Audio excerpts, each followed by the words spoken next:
নমস্কাৰ চাবৰ আৰম্ভ কৰিছে আছামিজ ট্ৰেণ্ডিং আজি 28 অক্টোবৰ আৰু আজি ৰাতিপুৱাৰ কেইবাটাও গুৰুত্বপূৰ্ণ খবৰ আহি পৰিছে আৰু এনেধৰণৰ খবৰসমূহ নিতৌ চাবলৈ চেনেলটো ছাবস্ক্ৰাইব কৰি ভিডিঅ'টোত এটা লাইক কৰি দিবলৈ ৰাতিপুৱাৰ প্ৰথমটো ব্ৰেকিং নিউজ অসমত নহয় SIR অসমত বলবৎ নহয় বিতৰ্কিত SIR 12খন ৰাজ্য কেন্দ্ৰীয় শাসিত অঞ্চলত শেষ হ'ব SIR আৰু অসমত SIR হ'ব বুলি চৰ্চা চলি আছিল কিন্তু যোৱাকালি নিৰ্বাচন আয়োগে সংবাদ মেলযোগে স্পষ্ট কৰিলে এই কথা SIR অসমত নহয় SIRক লৈ এটা বিগ ব্ৰেকিং নিউজ অসমৰ বাবে সুকীয়া হ'ব ভোটাৰ তালিকা পুনৰীক্ষণৰ ব্যৱস্থা NRCৰ কাম শেষ হোৱাৰ পাছতেই অসমত হ'ব SIR যোৱাকালিৰে পৰা 12 ৰাজ্যত আৰম্ভ হৈছে SIRৰ প্ৰক্ৰিয়া বিহাৰৰ SIRৰ সফলতাৰ পাছতেই ঘোষণা নিৰ্বাচন আয়োগৰ যোৱা নিশা 12 বজাত ফ্ৰিজ কৰি দিয়া হ'ল ভোটাৰ তালিকাত নাম থকা সকলক প্ৰদান কৰা হ'ব বিশেষ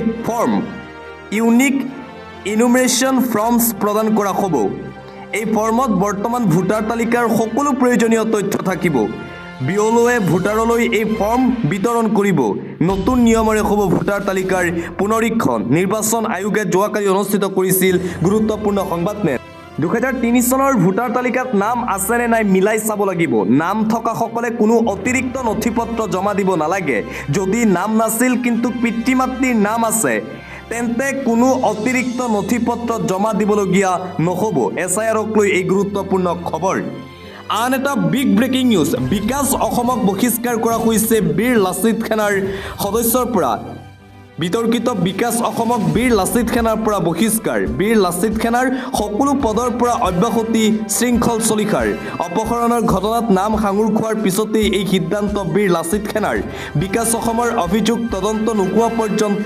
বহিষ্কাৰৰ ঘোষণা ৰন্টু পানীৰ লগতে লাচিত সেনাৰ সদস্যক মুকলি কৰি দিয়াৰ দাবী 24 ঘণ্টাৰ সময়সীমা বান্ধি দিছে শৃংখল চলিকাই হিমন্ত বিশ্ব শৰ্মাক 24 ঘণ্টাৰ ভিতৰত মুকলি কৰি নিদিলে গণতান্ত্ৰিক আন্দোলনৰ ঘোষণা ৰন্টু পানীক সংবাদমেলৰ সময়ত কিয় গ্ৰেপ্তাৰ কৰা হ'ল বুলি প্ৰশ্ন উত্থাপন কৰিছে বীৰ লাচিত সেনাৰ নেতা শৃংখল চলিকাই নিষিদ্ধ ঘোষণা হ'ব পাৰে বীৰ লাচিত সেনা মুখ্যমন্ত্ৰী হিমন্ত বিশ্ব শৰ্মাৰ ইংগিত নিষিদ্ধ ঘোষিত হোৱাৰ দিশত বীৰ লাচিত সেনা সংগঠনটোৰ বিৰুদ্ধে কঠোৰ স্থিতিৰ ইংগিত স্বয়ং মুখ্যমন্ত্ৰী হিমন্ত বিশ্ব শৰ্মাৰ ধন দাবী অপহৰণকে ধৰি বিভিন্ন অভিযোগত গ্ৰেপ্তাৰ সংগঠনটোৰ সদস্য ধন দাবী অপহৰণৰ অভিযোগ অস্বীকাৰ কৰি সংগঠনটোৰ মুখ্য সচিবৰ সংবাদমেল সম্বোধন কৰাৰ সময়তে যোৱাকালি আৰক্ষীয়ে গ্ৰেপ্তাৰ কৰে মুখ্য সচিব ৰন্টু পানী ফুকনক আলফাৰ দৰে যিকোনো মুহূৰ্তত বীৰ লাচিত সেনা অসমক নিষিদ্ধ কৰা হ'ব বুলি ঘোষণা কৰিছে অসমৰ মুখ্যমন্ত্ৰী ডক্টৰ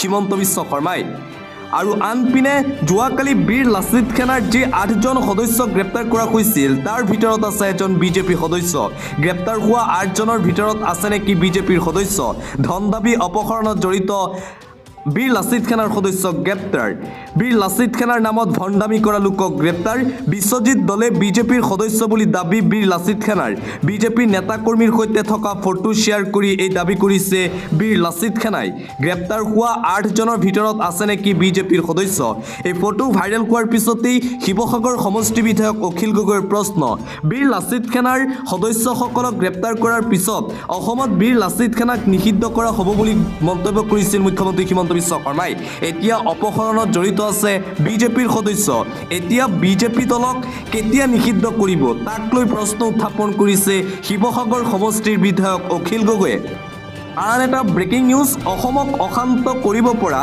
কোনো শক্তিক প্ৰশ্ৰয় দিয়া নহ'ব মুখ্যমন্ত্ৰী হিমন্ত বিশ্ব শৰ্মাৰ কঠোৰ সকিয়নি অতীতৰ অশান্ত অসমৰ পৰিস্থিতিৰ বিপৰীতে আমাৰ চৰকাৰে অসমক সকলো দিশৰ পৰা সুস্থ বাতাবৰণ সৃষ্টিৰ বাবে আমি অশেনিশেষ প্ৰয়াস কৰি ৰাখিছোঁ স্পষ্ট কথা অসমক অশান্ত কৰিব পৰা কোনো শক্তিক প্ৰশ্ৰয় দিয়া নহ'ব লাচিত সেনাৰ শেহতীয়া কাৰ্যকলাপ সন্দৰ্ভত প্ৰতিক্ৰিয়া প্ৰকাশ মুখ্যমন্ত্ৰী হিমন্ত বিশ্ব শৰ্মাৰ আৰু মুখ্যমন্ত্ৰী হিমন্ত বিশ্ব শৰ্মাৰ স্পষ্ট মন্তব্য অসমক অশান্ত কৰিবলৈ দিয়া নহ'ব যদি কোনোবাই অসমক অশান্ত কৰিব বিচাৰে তেওঁলোকক গ্ৰেপ্তাৰ কৰা হ'ব যিকোনো মুহূৰ্তত আলফাৰ দৰে নিষিদ্ধ ঘোষণা হ'ব পাৰে বিতৰ্কিত বীৰ লাচিত সেনা নামৰ সংগঠনটো আন এটা গুৰুত্বপূৰ্ণ খবৰ, সদায় ট্ৰল খাবলগীয়া হৈছে কিয় মুখ্যমন্ত্ৰী হিমন্ত বিশ্ব শৰ্মাই মুখ্যমন্ত্ৰীক উদ্দেশ্যি তীব্ৰ কটাক্ষ অভিনেতা ৰবি শৰ্মাৰ অসমত কোনো কাৰণতেই হিন্দু মুছলিম আমি হ'বলৈ দিব নোৱাৰোঁ। জুবিন গাৰ্গে কেতিয়াও হিন্দু মুছলমানৰ অসম বিচৰা নাছিল। জুবিন গাৰ্গে প্ৰকৃত অসম বিচাৰিছিল, মানুহৰ অসম বিচাৰিছিল। প্ৰসংগ জুবিন গাৰ্গক ন্যায় দিয়া, প্ৰসংগ জুবিন ক্ষেত্ৰত SOP, প্ৰসংগ জুবিনক লৈ হিন্দু মুছলমান ৰাজনীতি, আটাইকেইটা বিষয়তেই যেন ট্ৰল খাবলগীয়া হৈছে অসমৰ মুখ্যমন্ত্ৰী হিমন্ত বিশ্ব শৰ্মা। জুবিন ক্ষেত্ৰত যি SOP জাৰি কৰা হৈছিল সেই SOPক লৈ বিতৰ্কৰ সৃষ্টি কৰিছিল। আৰু হিন্দু মুছলমানৰ ৰাজনীতি কেতিয়াও মানি লোৱা নহ'ব। আমি আপোনাৰ পত্নীক হিচাপ দিবলৈ কোৱা নাই। বহুত ৰাজনৈতিক দল আহিল, বহুত গ'ল, কিন্তু এনেকুৱা ঘটনা কোনোদিনেই দেখা নাই। মুখ্যমন্ত্ৰী হিমন্ত বিশ্ব শৰ্মাক উদ্দেশ্যি এই মন্তব্য অভিনেতা ৰবি শৰ্মাৰ। মুঠতে মুখ্যমন্ত্ৰী হিমন্ত বিশ্ব শৰ্মাৰ বিৰুদ্ধে নিতৌ ইটোৰ পিছত সিটো বিস্ফোৰক মন্তব্য কৰিছে অভিনেতা ৰবি শৰ্মাই। অন্য এটা খবৰ, জুবিন গাৰ্গৰ ন্যায়ৰ দাবীত প্ৰতিবাদত কঁপি উঠিল ধেমাজি। কৃষক মুক্তি আৰু অসম জাতীয়তাবাদী যুৱ ছাত্ৰ পৰিষদৰ মম শিখা সমদল। হাতে হাতে মম লৈ ওলাই আহিল সংগঠন দুটাৰ শ শ সদস্য, কৰিছে প্ৰতিবাদ। মৰমৰ জুবিন দাক ন্যায় দিব লাগিবই, জয় জুবিন দা শ্লোগানেৰে উত্তাল প্ৰতিবাদী কাৰ্যসূচী দেখিবলৈ পোৱা গৈছে ধেমাজিত। জুবিন দাৰ ন্যায়ৰ বাবে শ শ লোকৰ এই প্ৰতিবাদী কাৰ্যসূচী।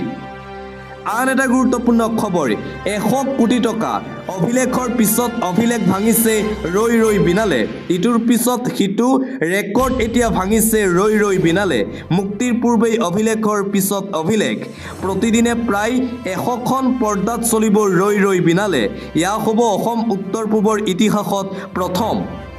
অসম উত্তৰ পূবৰ বাহিৰতো প্ৰতিদিনেই চলিব 50ৰ পৰা 70খন পৰ্দা। 24 ঘণ্টাত 1,14,000 টিকট বিক্ৰীৰ অভিলেখ। প্ৰতিদিনাই অসমকে ধৰি দেশত প্ৰদৰ্শিত হ'ব। এই ট্ৰেণ্ড অব্যাহত থাকিলে এমাহতেই 100 কোটি টকাৰ ঘৰ চাব ছবিয়ে। বহিৰাজ্যৰ পৰা ছবিখন বিচাৰি কৰিছে আবেদন। ৰাজ্যৰ বহু হলত ইতিমধ্যেই বুকিং হৈছে এসপ্তাহৰ টিকট। মুক্তিৰ পূৰ্বেই ইটোৰ পিছত সিটো অভিলেখ সৃষ্টি কৰিছে জুবিন গাৰ্গৰ ৰৈ ৰৈ বিনালে ছবি। মুঠতে এতিয়াও ধুমুহা দেখিবলৈ পোৱা গৈছে ৰৈ ৰৈ বিনালে। প্ৰায় 7 দিনৰ এডভান্স টিকট বুকিং হৈ পৰিছে। টিকট বিচাৰি হাহাকাৰ কৰিবলগীয়া হৈছে জনতাৰ। অন্য এটা খবৰ, কৰমুক্ত কৰিব লাগে জুবিন গাৰ্গৰ অন্তিম চিনেমাৰ ৰৈ ৰৈ বিনালেৰ টিকেট। অসম চৰকাৰলৈ এই অনুৰোধ জনাইছে অসম প্ৰদেশ কংগ্ৰেছৰ সভাপতি তথা সাংসদ গৌৰৱ গগৈয়ে।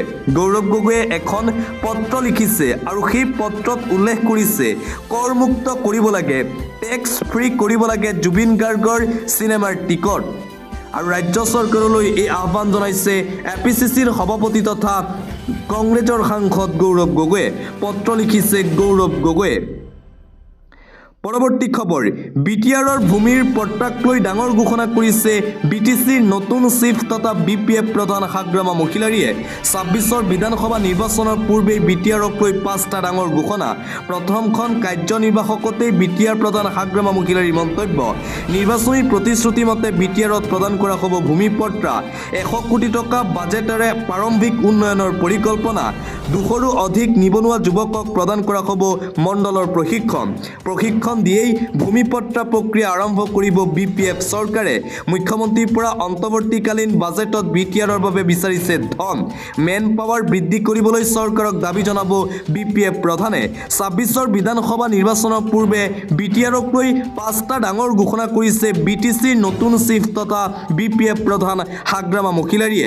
হিন্দু মুছলমান সকলো লোককে উভয়ে মাটিৰ পট্টা দিয়া হ'ব বুলি ঘোষণা কৰিছে হাগ্ৰামা মহিলাৰীয়ে। কিয়নো নিৰ্বাচনী প্ৰচাৰ সভাত প্ৰতিশ্ৰুতি দিছিল যে BTCত যদি BPFে চৰকাৰ গঠন কৰিব পাৰে তেন্তে প্ৰথম কামটোৱেই হ'ব সকলো লোককে মাটিৰ পট্টা প্ৰদান কৰা। আৰু ঠিক একেদৰে হাগ্ৰামা মহিলাৰীয়ে যোৱাকালি ঘোষণা কৰি কৈছে যে আমি প্ৰথম কামটোৱেই কৰি মাটিৰ পট্টা প্ৰদান কৰা। কেনেকৈ BTCৰ উন্নয়ন কৰিব পাৰোঁ তাৰ বাবে আমি চৰকাৰক জনাম। এইদৰে BPF প্ৰধান তথা BTCৰ নতুন চিফ হাগ্ৰামা মহিলাৰীয়ে যোৱাকালিৰ দিনটোত তাৎপৰ্যপূৰ্ণ মন্তব্য কৰে। আন এটা ব্ৰেকিং নিউজ আধাৰ কাৰ্ড নাগৰিকত্বৰ প্ৰমাণ নহয় SIRৰ মাজতেই আধাৰ কাৰ্ডক লৈ ডাঙৰ ঘোষণা নিৰ্বাচন আয়োগৰ আধাৰ কাৰ্ড নাগৰিকত্বৰ প্ৰমাণৰ নথি নহয় আধাৰ জন্ম প্ৰমাণপত্ৰ নথি হিচাপেও গ্ৰহণ কৰা নহ'ব দেশৰ সৰ্বোচ্চ ন্যায়ালয়ৰ উদ্ধৃতি দি ঘোষণা মুখ্য নিৰ্বাচনী আয়োগৰ আধাৰ কাৰ্ড কেৱল পৰিচয়ৰহে প্ৰমাণপত্ৰ ই-চাইনৰ বাবেও আধাৰ কাৰ্ড গ্ৰহণযোগ্য হয় আধাৰ আইন ছেকশ্যন 9ত উল্লেখ আছে এই তথ্য SIRক লৈ সংবাদমেল সম্বোধনৰ মাজতেই ঘোষণা গণেশ কুমাৰৰ SIRৰ মাজতেই আধাৰ কাৰ্ডক লৈ এই ডাঙৰ ঘোষণা কৰিছে ইলেকশ্যন কমিশ্যনাৰ অফ ইণ্ডিয়াই অন্য এটা খবৰ বীৰ লাচিত খানাৰ জন্মলগ্নৰে পৰা ধন দাবীৰ লগত জড়িত দিনৰ ভাগত জাতিৰ বাবে মাত মাতি ৰাতি ধন ঘটাৰ চেষ্টা কৰে বীৰ লাচিত খানাৰ সৈনিকসকলে ইতিহাসৰ সৰ্বশ্ৰেষ্ঠ নায়কৰ নামত চৰকাৰী পঞ্জীয়ন কৰি লুণ্ঠন চলাই আছে বীৰ লাচিত খানা অসমে মহানায়ক লাচিত বৰফুকনক লৈ কেৱল ধন দাবী কৰে বীৰ লাচিত খানাৰ সদস্যসকলে সংগঠনটোক নিষিদ্ধ ঘোষণা কৰিব লাগে বীৰ লাচিত খানাৰ নিৰ্লজ্জ কাণ্ডক লৈ গৰজি উঠিল লাচিত খানা আৰু অতি শীঘ্ৰেই অসমৰ পৰা নিষিদ্ধ ঘোষণা কৰিব লাগে বিতৰ্কিত বীৰ লাচিত খানা অসম নামৰ সংগঠনটো অন্য এটা খবৰ কংগ্ৰেছ সভাপতিৰ পুত্ৰ প্ৰিয়াংক খাৰ্গে অসমৰ ছেমিকণ্ডাক্টৰ প্ৰকল্পৰ বিৰোধিতা কৰাক লৈ মন্ত্ৰী পীযুষ হাজৰিকাৰ প্ৰতিক্ৰিয়া কংগ্ৰেছে নিকৃষ্ট মানসিকতা এৰক নহ'লে অসমৰ মানুহে তেওঁলোকক আৰু বেয়া পাব এয়া জাগিৰোডৰ মানুহক কৰা অপমান এইবোৰ নকৰিবলৈ আহ্বান জনালোঁ কংগ্ৰেছ নেতা প্ৰিয়াংক খাৰ্গেৰ বিৰুদ্ধে এইদৰে সৰব হৈ পৰিছে বিজেপি মন্ত্ৰী পীযুষ হাজৰিকা দিবলৈ এটা জৰুৰী খবৰ আহি আছে দ্ৰুতবেগী কাল ঘূৰ্ণীবতাহ নামনি অসমত প্ৰভাৱ পৰাৰ পূৰ্ণ সম্ভাৱনা আছে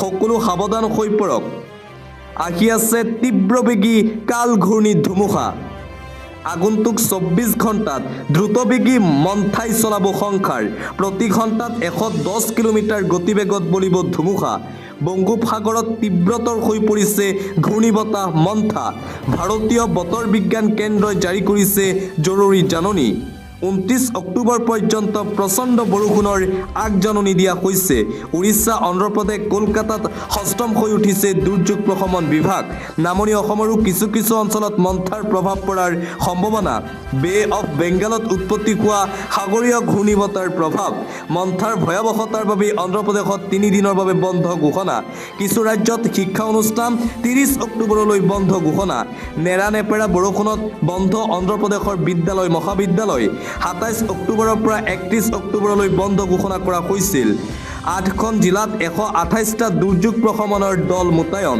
আহি আছে দ্ৰুতবেগী কাল ঘূৰ্ণী ধুমুহা আন এটা গুৰুত্বপূৰ্ণ খবৰ মহিলাক গুলিয়াই হত্যা কৰাৰ ভাবুকি বিজেপি বিধায়কৰ বিজেপিৰ মহিলা কৰ্মীয়ে আনিলে বিজেপি বিধায়কৰ বিৰুদ্ধে বিস্ফোৰক অভিযোগ পুনৰবাৰ বিজেপি বিধায়কৰ কাণ্ড বিহপুৰীয়াৰ বিধায়ক অমিয় কুমাৰ ভূঞাৰ বিৰুদ্ধে ভয়ংকৰ অভিযোগ নিজ দলৰে মহিলা ঠিকাদাৰক গুলিয়াই হত্যাৰ ভাবুকি ভূঞাৰ বিধায়কৰ ভাবুকিত চৰম নিৰাপত্তাহীনতাত ভুগিছে মহিলা বিগত 5 বছৰে মহিলাগৰাকীক হাৰাশাস্তি কৰাৰ অভিযোগ ধন লৈ সমষ্টিৰ বাকিৰৰ ঠিকাদাৰক ঠিকা দিয়াৰ অভিযোগ বিধায়কগৰাকীৰ বিৰুদ্ধে নাৰায়ণপুৰ থানাত এজাহাৰ দাখিল কৰা হৈছে বিহপুৰীয়া বিধায়ক অমিয় কুমাৰ বিৰুদ্ধে এই ভয়ংকৰ অভিযোগ উত্থাপন কৰিছে খুদ বিজেপিৰ মহিলা কৰ্মীয়ে পৰৱৰ্তী খবৰ মুখ্যমন্ত্ৰী হিমন্ত বিশ্ব শৰ্মাৰ অসংলগ্ন কথা বতৰাই মানুহক চিন্তিত কৰিছে মানুহে বিশ্বাস কৰিবলৈ লৈছে মুখ্যমন্ত্ৰীয়ে কিবা এটা লুকুৱাবলৈ বিচাৰিছে নেকি মুখ্যমন্ত্ৰী হিমন্ত বিশ্ব শৰ্মাই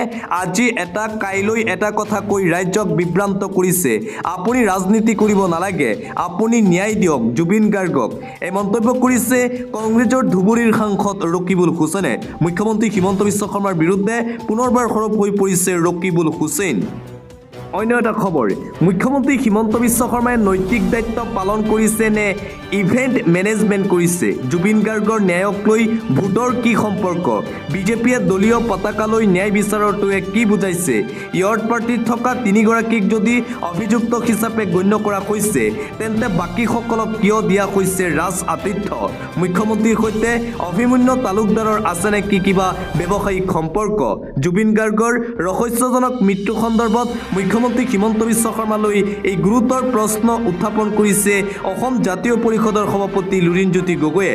লুৰিণজ্যোতি গগৈয়ে সংবাদমেল অনুষ্ঠিত কৰি মুখ্যমন্ত্ৰীলৈ এই প্ৰশ্ন উত্থাপন কৰিছে। মুখ্যমন্ত্ৰীয়ে নৈতিক দায়িত্ব পালন কৰিছে নে ইভেণ্ট মেনেজমেণ্ট কৰিছে?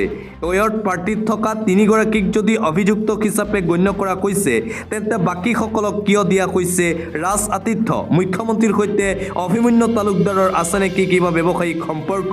প্ৰশ্ন উত্থাপন হৈছে নাই নিজেই বুজি পোৱা নাই। এইদৰে জুবিন গাৰ্গক লৈ পুনৰবাৰ সামাজিক মাধ্যমত আৱেগিক পোষ্ট জুবিন গাৰ্গৰ পত্নী গৰিমা শইকীয়া গাৰ্গৰ। আন এটা গুৰুত্বপূৰ্ণ খবৰ, এই বছৰ নিযুত মইনা আঁচনিয়ে 3,50,000 ছাত্ৰীক সামৰি লৈছে। এই বছৰ নিযুত মইনা আঁচনিৰ পৰিসৰ 1 লাখ বাঢ়িব। এই সুন্দৰ আঁচনিখনৰ আৰম্ভণি আজি অসমৰ প্ৰতিখন কলেজতে হৈছে। মন্ত্ৰী বিধায়কসকল উপস্থিত আছে। আমি অসমত বহু বিবাহৰ বিৰুদ্ধে এখন আইন আনিম। 25 নৱেম্বৰত এই আইনখন সদনত উপস্থাপন হ'ব। আৰু কোনোবা ব্যক্তিয়ে যদি প্ৰথমগৰাকী মহিলা ন্যায়ালয়ৰ জৰিয়তে বিবাহ বিচ্ছেদ নকৰাকৈ যদি দ্বিতীয় বিবাহ কৰে তেওঁৰ 7 বছৰ বা তাতোধিক সময় কাৰাদণ্ড দিয়া হ'ব। বহু বিবাহৰ বিৰুদ্ধে ৰাজ্য চৰকাৰে শীঘ্ৰেই আনিব নতুন আইন। মুখ্যমন্ত্ৰী হিমন্ত বিশ্ব শৰ্মাৰ ঘোষণা। প্ৰথম পত্নীক বিচ্ছেদ নকৰাকৈ দ্বিতীয় বিবাহ কৰিলে 7 বছৰ পৰ্যন্ত হ'ব কাৰাদণ্ড। অহা 25 নৱেম্বৰ তাৰিখে অসম বিধানসভাত চৰকাৰে উত্থাপন কৰিব নতুন বিধেয়ক। মুখ্যমন্ত্ৰী হিমন্ত বিশ্ব শৰ্মাৰ এই ঘোষণা। নিযুত মইনা আঁচনি 2.0 আজি মুকলি কৰে ৰাজ্যৰ মুখ্যমন্ত্ৰী ডক্টৰ হিমন্ত বিশ্ব শৰ্মাই। অন্য এটা খবৰ, বিজেপিয়ে নিজৰ শিপা কেতিয়াও এৰি নিদিয়ে। আসন ভাগ বটোৱাৰাৰ দায়িত্ব আমি নলওঁ, অসমৰ ৰাইজেহে ল'ব। তেওঁলোকে আমাক বিচাৰিব নালাগে, তেওঁলোকে নিজেই এটা ৰাজনৈতিক দলৰ প্ৰতিদ্বন্দ্বিতা কৰিব পাৰে। অসম গণ পৰিষদে শিপাৰ সন্ধান কৰাত আপত্তি নাই। মন্তব্য মুখ্যমন্ত্ৰী ডক্টৰ হিমন্ত বিশ্ব শৰ্মাৰ। 26ৰ নিৰ্বাচনৰ পূৰ্বে আসন ভাগ বটোৱাৰাক লৈও মন্তব্য কৰিছে মুখ্যমন্ত্ৰী হিমন্ত বিশ্ব শৰ্মাই। পৰৱৰ্তী খবৰ, ডাঙৰ ডাঙৰ নেতাক আপোনালোকেই জিকাই থৈছে, আমাৰ নাম ল'বলৈকে ভয় লাগে। ডাঙৰ নেতাই কাম নকৰাৰ বাবে কাম কৰিবলৈ মুখ্যমন্ত্ৰী হিমন্ত বিশ্ব শৰ্মাই কেন্দ্ৰীয় মন্ত্ৰী পবিত্ৰ মাৰ্ঘেৰিটাক পঠাইছে। তিতাবৰত সাংসদ গৌৰৱ গগৈক উদ্দেশ্যি তীব্ৰ কটাক্ষমূলক মন্তব্য বিজেপি মন্ত্ৰী পীযুষ হাজৰিকাৰ। গৌৰৱ গগৈৰ বিৰুদ্ধে পুনৰবাৰ সৰব হৈ পৰিছে মন্ত্ৰী পীযুষ হাজৰিকা। পৰৱৰ্তী খবৰ, প্ৰিয়ম খাৰ্গেৰ বিৰুদ্ধে সৰব হৈ পৰিছে অসমৰ মুখ্যমন্ত্ৰী ডক্টৰ হিমন্ত বিশ্ব শৰ্মা। প্ৰিয়ম খাৰ্গে এজন প্ৰথম শ্ৰেণীৰ মূৰ্খ। Priyam Kharge first class idiot বুলি মন্তব্য মুখ্যমন্ত্ৰী হিমন্ত বিশ্ব শৰ্মাৰ। অসমৰ মানুহক প্ৰিয়ম খাৰ্গে অপমান কৰিছে। কংগ্ৰেছে প্ৰিয়ম খাৰ্গেৰ বিৰুদ্ধে ব্যৱস্থা লোৱা নাই। প্ৰিয়ম খাৰ্গেৰ বিৰুদ্ধে আমি গোচৰ দিম। অসমৰ ছেমি কণ্ডাক্টৰক লৈ বিৰূপ মন্তব্য কৰা কৰ্ণাটকৰ মন্ত্ৰী প্ৰিয়ম খাৰ্গেৰ সন্দৰ্ভত প্ৰতিক্ৰিয়া প্ৰকাশ কৰিছে মুখ্যমন্ত্ৰী হিমন্ত বিশ্ব শৰ্মাই। অতি শীঘ্ৰেই প্ৰিয়ম খাৰ্গেৰ বিৰুদ্ধে গোচৰ ৰুজু কৰা হ'ব আৰু অতি শীঘ্ৰেই গ্ৰেপ্তাৰ কৰা হ'ব। প্ৰিয়ম খাৰ্গেৰ বিৰুদ্ধে আক্ৰমণাত্মক ৰূপত দেখিবলৈ পোৱা গ'ল অসমৰ মুখ্যমন্ত্ৰী ডক্টৰ হিমন্ত বিশ্ব শৰ্মাক। দিবলৈ এটা ব্ৰেকিং নিউজ, আজব 3 শতাধিক লাখপতি বাইদেউক মৃত সজাই তালিকাৰ পৰা কাটিলে নাম। তাৰ পিছতেই তীব্ৰ প্ৰতিবাদ দেখিবলৈ পোৱা গৈছে মহিলাসকলৰ। লাখপতি বাইদেউৰ দুৰ্নীতি শুনিলে চকু কপালত উঠিব আপোনাৰ। জীৱিকা সখী আৰু গাঁও প্ৰধানৰ ভয়ংকৰ দুৰ্নীতি। 3 শতাধিক জীৱিত মহিলাক মৃত সজাই বঞ্চিত আঁচনিৰ পৰা ৰাজপথত 3 শতাধিক উদ্যমিতা আঁচনিৰ হিতাধিকাৰীৰ প্ৰতিবাদ। প্ৰায় 19টা মহিলা গোটৰ 3 শতাধিক মহিলাৰ প্ৰতিবাদ। গাঁও প্ৰধান আবুল হুছেইন সখী ৰেহেনা বেগমৰ বিৰুদ্ধে ক্ষোভ। জীৱিকা সখী ৰেহেনা বেগমৰ ঘৰ ঘেৰাও কৰিলে মহিলাসকলে। নগাঁৱৰ ধিঙৰ অন্তৰ্গত টুকটুকি গাঁও পঞ্চায়তত এই ঘটনা। গাঁও প্ৰধান জীৱিকা সখীৰ বিৰুদ্ধে কঠোৰ ব্যৱস্থা গ্ৰহণৰ দাবী। সকলো নথি থকাৰ পিছতো আমাক কিয় মৃত সজালে? মৃত বুলি দেখুৱাই আঁচনিৰ পৰা নাম কাটি দিয়া হৈছে লাখপতি বাইদেউসকলৰ। অন্যায়ৰ সঠিক তদন্ত হোৱাই আমাৰ একমাত্ৰ দাবী। কেমেৰাৰ সন্মুখত ক্ষোভ প্ৰকাশ ভুক্তভোগী হিতাধিকাৰী মহিলাৰ। লাখপতি বাইদেউ আঁচনিৰ এই ভয়ংকৰ দুৰ্নীতিৰ ঘটনা। পৰৱৰ্তী খবৰ, সোণাপুৰত ফিল্ম চিটি নিৰ্মাণৰ সপোন আছিল মৰমৰ জুবিন গাৰ্গৰ। জুবিন গাৰ্গৰ সপোনৰ কথা জনালে পংকজ ইংতিয়ে। 100 বিঘা মাটি কিনি ফিল্ম চিটি খুলিম বুলি কৈছিল জুবিন গাৰ্গে। খেতি আৰু সোণাপুৰৰ ভিতৰত 100 বিঘা মাটি কিনিব খুজিছিল জুবিনে। জুবিন গাৰ্গ ভিতৰৰ পৰা একেবাৰে কোমল আছিল। জুবিন গাৰ্গে প্ৰতিজন মানুহকে বিশ্বাস কৰিছিল। পংকজ ইংতিক কৈছিল নিজৰ সপোনৰ কথা জুবিন গাৰ্গে। জুবিন গাৰ্গৰ সপোনৰ কথা জনালে পংকজ ইংতিয়ে। 100 বিঘা মাটি কিনি ফিল্ম চিটি খুলিম বুলি কৈছিল জুবিন গাৰ্গে সোণাপুৰত